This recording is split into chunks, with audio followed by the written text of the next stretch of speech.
কোন ব্যক্তি যখন মুসলমান হবে, আল্লাহর উপর ভরসা রাখবে, নামাজ আদায় করবে, হালাল খাবার খাবে, সুদ থেকে সরে থাকবে। এবার সুদ থেকে শুধুমাত্র সরে থাকলে হবে না, সুদের বিধান যেন সমাজে প্রতিষ্ঠিত না হয়, এই জন্য আপনাকে এই ভোটিং ব্যবস্থা ইসলামী আন্দোলনের দিকে নিতে হবে। ফতোয়া দিয়েছেন কে? 3 নম্বর সূরা, 4 নম্বর সূরা, 5 নম্বর পারা, 14 নম্বর পৃষ্ঠা, 14 নম্বর লাইন, 105 নম্বর আয়াত ধরুন, সূরাতুন নিসা। ইন্না আনজালনা ইলাইকাল কিতাবা বিল হাক্কি লিতাহকুমা বাইনান নাস। আমি আল্লাহ পাক বলে, শোনো, কোরআন কি জন্য নাজিল করেছি? শুধুমাত্র ধুয়ে পানি খাওয়ার জন্য নয়, ওয়া নুনাজ্জিলু মিনাল কুরআনি মা হুয়া শিফা, তাবিজ হিসেবে ব্যবহার করার জন্য নয়, বরং লিতাহকুমা বাইনান নাস, সমাজের ভিতরে যে অসঙ্গতি আছে, সমাজের ভিতরে যে বিচার ব্যবস্থা শুধুমাত্র ধনীর দুলাল হলে বিচার করা লাগে না, গরিবের হলে পিছিয়ে মারো, এইরকম ব্যবস্থার জন্য নয়, লিতাহকুমা বাইনান নাস, প্রত্যেক মানুষের ভিতরে সমান বিচার ব্যবস্থা করার জন্য আমি আল্লাহ কোরআন নাজিল করেছি। আল্লাহু আকবার। সেই কোরআনের দাওয়াত দিয়েছিল আলেমরা, সেই কোরআনের দাওয়াত দিয়েছে 50টি বছর আল্লামা। শুধুমাত্র কোরআনের দাওয়াত দেওয়ার কারণে আজকে জেলখানার ভিতরে বন্দী রাখা হচ্ছে, ঠিক কিনা? বাংলাদেশের আরেকজন আলেম কয়েকদিন আগে মারা গেল, সেটা হলো সরওয়ার হোসেন সাইদি। আড়াইবাড়ি দরবারের একজন পীর সাহেব ছিলেন। আড়াইবাড়ি দরবারে আপনারা যুবকরা যারা আছেন, যারা ফেসবুক চালান, ইউটিউব চালান, দেখবেন ইউটিউবে সার্চ দিলে সরওয়ার হোসেন সাইদি, উনি যখন আসে মিষ্টি মিষ্টি কথা বলতো, ডাকতে বলতো, যুবক এখনো কি তোর সময় হয় নাই নামাজে? যুবক রে, পোকা যেদিন কবরে যাবি তোকে পোকা খুলে খুলে খাবে, এখন কি তোর সময় হয় নাই? মসজিদে ডাকে, যুবক আয়, মসজিদের দিকে ফিকে আয়, মসজিদের দিকে আহ্বান করে ডাকে, নামাজের জন্য ডাকে। এক নাই সরওয়ার নাই, দুনিয়া থেকে বিদায় নিয়ে গেছে। একটা ভিডিও দেখলাম, তার শীতের ভিতরে হাতবোর্ড দেওয়া আছে, বাচ্চা নিজের বাচ্চা নিজে ওখানে বসে থেকে খাবার খাচ্ছে, ওই হাতবোর্ডের ভিতর থেকে একটা পোকা বের হয়েছে, পোকাটা দুর্গন্ধ অনেক বড় মোটা হয়ে গেছে। সরওয়ার হোসেন সাইদি ভাই হাতের উপর লাগায় দিয়েছে, ডাক দে, বলে পোকাকে ডাক দে, রে পোকা এখান থেকে তুই বের হয়েছি, তার মানে একটা ইঁদুর আছে, অন্য কিছু আছে এখানে, তোকে খেয়ে ইঁদুরকে খেয়ে খেয়ে পোকা মোটা হয়ে গেছে। এই শীতের উপরে যদি ইঁদুর থাকার পর, সেখানে যদি কোনো প্রকার মাটি না থাকার পর যদি তাকে ওই পোকা খেয়ে খেয়ে যদি এত মোটা হয়, আমি সরওয়ার হোসেন সাইদি যখন কবরে যাব, আমি যখন কবরের ভিতরে যাব, মাটির দেখো, মাটির রঙ যখন মিশা দেব, ওই কবর তো আমাকে ছেড়ে দিবে না। আমি সরওয়ার হোসেন সাইদি কিভাবে থাকবো? এই কবর হবে আমার বিছানা। দুনিয়ার বন্ধু আর বান্ধব থাকবে না, দুনিয়ার সুখী পরিবার পরিজন থাকবে না। যে লিডারের নির্দেশনায় আলেমদেরকে হত্যা করেছি, যে লিডারের নির্দেশনা আলেমদের নাম জেলখানায় দিয়েছি, যে লিডারের নির্দেশনায় অন্যায় আর অবিচার করেছি, ওই দিন কিন্তু আমার আল্লাহ পাক আমাকে ছাড়বে না। সরওয়ার হোসেন সাইদি কান্দে আর পোকার সঙ্গে কথা বলে, পোকা কবর বড় আমার ভয়, কবর বড় আমার ভয়, আমার শরীরে যেন ধরিস না, আমার শরীরে ধরিস না।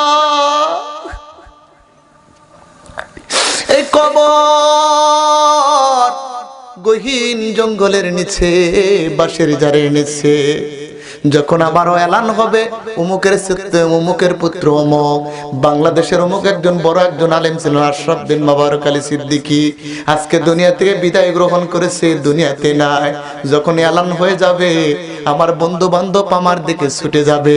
আমার কত দাম্ভিকতা ছিল, আমার কত অহংকার ছিল, কিছু থাকবে না, মাটির সঙ্গে মিশে যাবে। পোকাগুলো আমাকে এসে ধরবে, দুনিয়ার কোনো ব্যক্তি আমাকে বাঁচাইতে পারবে না। সেই দিনে আমল হবে যারা ভালো, ব্যক্তি সেদিন পাবে পরিত্রাণ। তাহলে রিজেক্ট গুলো খাচ্ছি কার? হাত কার নিয়ামত, চোখ কার নিয়ামত, তামাম পৃথিবীতে খাবার পাই কার? আল্লাহর নিয়ামত ব্যবহার করে আল্লাহর কোরআনের বিরুদ্ধাচরণ করে আইন করলে ওই হাত আল্লাহ জাহান্নামের মধ্যে দিবে, ঠিক কিনা? আমার বন্ধুগণ, তাহলে আল্লাহকে যারা ভয় করে, ঈমানের পথে যারা অটল আর অবিচল থাকে, আল্লাহ পাক তাদেরকে বলতেছেন, শোনো, এবার হালাল খাবার খাবা। হালাল খাবার মানে সুদের টাকা খাওয়া লাগবে। জোরে বলা লাগবে, আর একটু জোরে। হালাল টাকা মানে ঘুষের টাকা খাওয়া লাগবে। সিগনেচার করে মানুষের কাছ থেকে টাকা আত্মসাৎ করা লাগবে সুদের টাকা দিয়ে। আল্লাহ রাব্বুল আলামিন ডাক দিচ্ছেন, ইয়া আইয়ুহাল্লাযীনা আমানু তাকুল্লাহা ওয়া যারু মা বাকিয়া মিনার রিবা ইন কুনতুম মুমিনিন।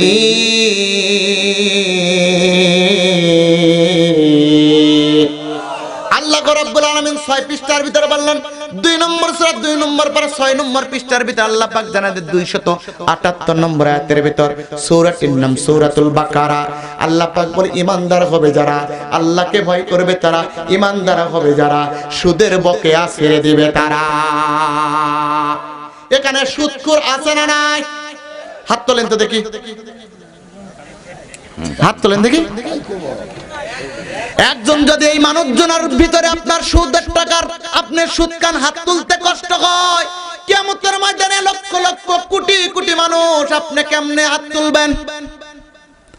সুদ এমন একটা ভয়ানক। একজন ব্যক্তি যদি জিনা করে, আমার বন্ধুরা, একজন ব্যক্তি যদি জিনা করে, একজন ব্যক্তি যদি অপরাধের দিকে শামিল হয়ে যায়, একজন ব্যক্তি যদি জিনার দিকে চলে যায়, ওই ব্যক্তি বলুন তো, ওই ডাইরেক্টলি জিনা করতে করতে মারা গেছে, ওই ব্যক্তির কেউ কি জানাজায় যাবে? জোরে বলা লাগবে। একটা শ্যালর ঘরে একজন ব্যক্তি জিনা করেছে, কারেন্ট ধরে মারা গেছে, আপনি কি তার জানাজায় যাবেন? কি বলবেন? ওই ব্যক্তি হলো জিনাখোর, ঈমান তার ছিল না, জিনা অবস্থায় মারা গেছে, জিনাখোরের জানাজায় যেতে পারে না। কিন্তু ওই ব্যক্তি তো কম অপরাধী, সুদখোর এর চাইতে বড় অপরাধী। আল্লাহ রাসূল বলেন, যে ব্যক্তি 1 টাকা সুদের খায়, নিজ মায়ের সঙ্গে 42 বার জিনার গুনাহ লেখা হয়। যে ব্যক্তি মায়ের সঙ্গে জিনা করে, ওই ব্যক্তির জানাজায় যাওয়া আপনার জন্য জায়েজ হতে পারে না। যে ব্যক্তি ওখানে জিনা করলো, যে ব্যক্তি মাকে গালি দিলে সহ্য করা যায় না, ওই মায়ের সঙ্গে জিনার গুনাহ লেখা হচ্ছে, এরপরে আপনি কেন সুদ খান? আপনি কোনোদিন ঈমানদার হতে পারেন না, পারেন না, পারেন না। তাহলে মুসলমান হলে, কোন ব্যক্তি যখন মুসলমান হবে, আল্লাহর উপর ভরসা রাখবে, নামাজ আদায় করবে, হালাল খাবার খাবে, সুদ থেকে সরে থাকবে। এবার সুদ থেকে শুধুমাত্র সরে থাকলে হবে না, সুদের বিধান যেন সমাজে প্রতিষ্ঠিত না হয়, এই জন্য আপনাকে এই ভোটিং ব্যবস্থা ইসলামী আন্দোলনের দিকে নিতে হবে। ফতোয়া দিয়েছেন কে? 3 নম্বর সূরা, 4 নম্বর সূরা, 5 নম্বর পারা 14 নম্বর পৃষ্ঠা 14 নম্বর লাইন 105 নম্বর আয়াত ধরুন, সূরাতুন নিসা।